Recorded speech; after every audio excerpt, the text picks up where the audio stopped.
The media has consistently been biased against Tulsi Gabbard, Andrew Yang, Bernie Sanders, and of course, for most of you, you know, they're always biased against Trump, but they're also biased against these individuals.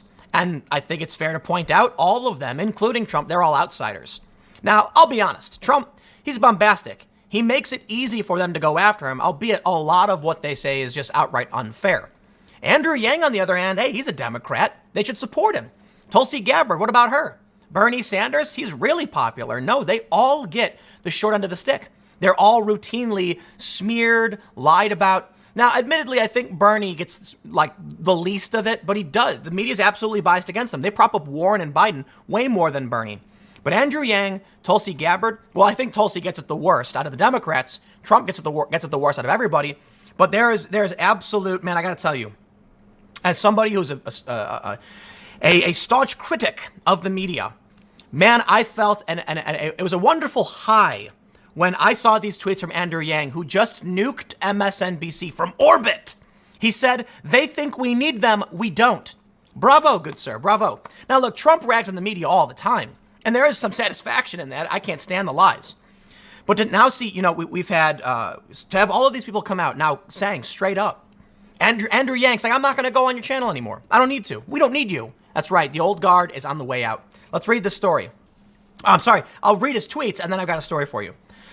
Andrew Yang tweeted, was asked to appear on MSNBC this weekend and told them that I'd be happy to after they apologize on air, discuss and include our campaign consistent with our polling, and allow surrogates from our campaign as they do with other candidates. They think we need them. We don't.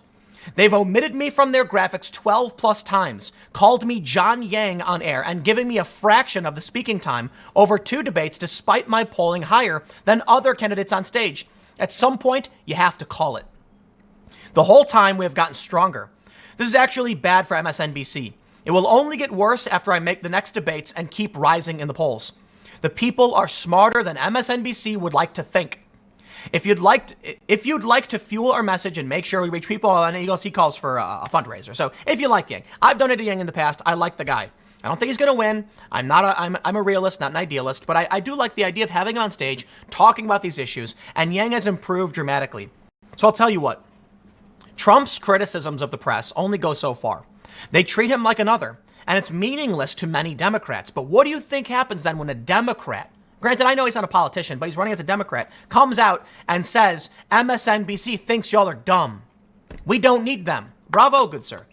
Now, for good measure, I will include this response from Sticks, Hex, and Hammer, who I have respect for. He's a YouTuber. And he said, you're irrelevant, Yang. Just face it.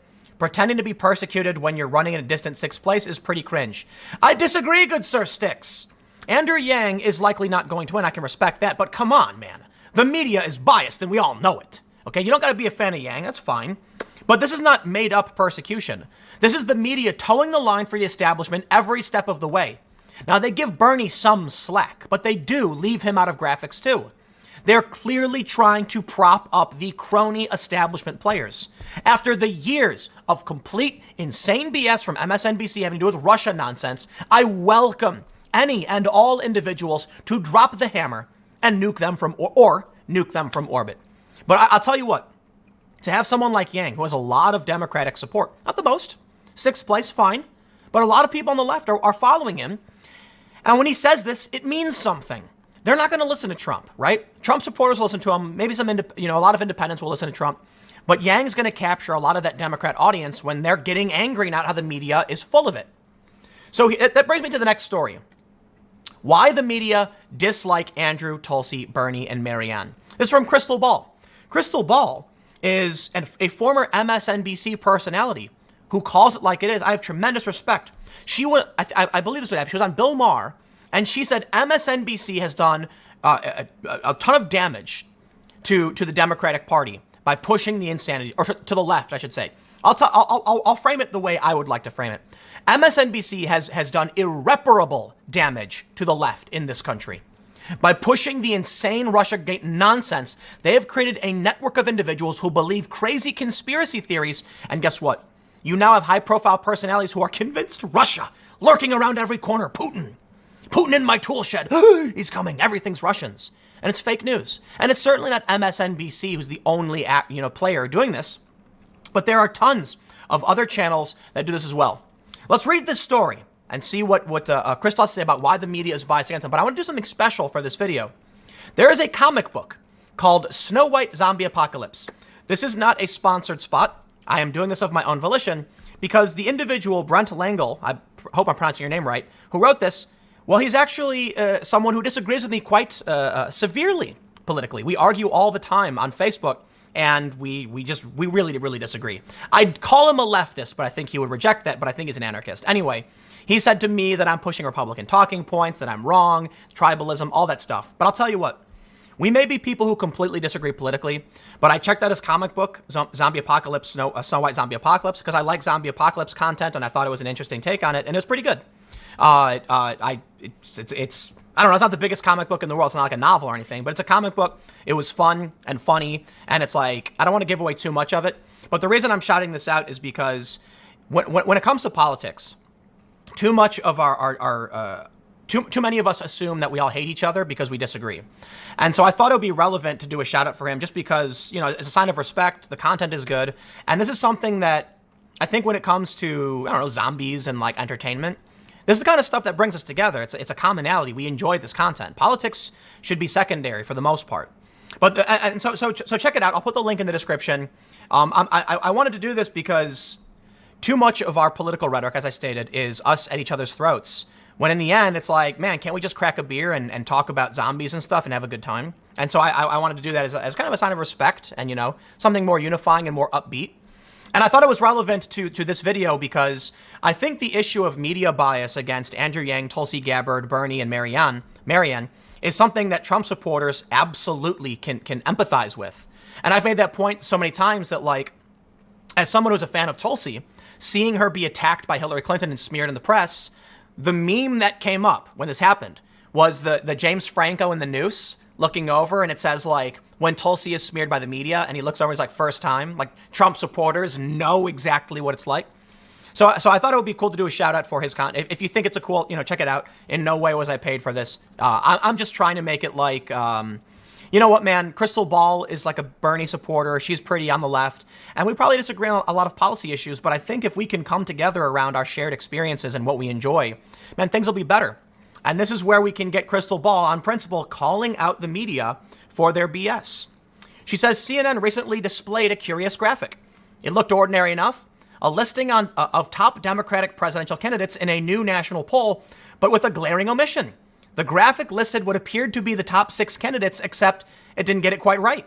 Rather than listing the 6th place candidate Andrew Yang, who was polling at 3%, it skipped right over him and instead introduced former Rep. Beto O'Rourke, who had garnered only 1% in the poll. Yang was left off entirely. Now, this may be chalked up to a simple error if it seemingly weren't part of a persistent pattern of ignoring Yang's candidacy. One of Yang's supporters, Scott Santens, has been keeping track of the apparent slights via Twitter. An MSNBC graphic with other candidates polling at 2% but not Yang, oddly unbalanced graphics that seem to include just enough candidates to get it to the media favorites but exclude Yang.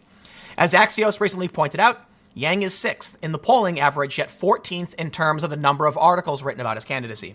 Now, let me just put it this way. You gotta, as I stated earlier, think about the people who are MSNBC viewers who are getting frustrated and angry. Dare I say it, united, we may slay the fake news beast. Trump says the media is full of dishonest people. Guess what? Tulsi supporters, Yang supporters, Marianne supporters, they're standing right there with you. Or if not, they should be.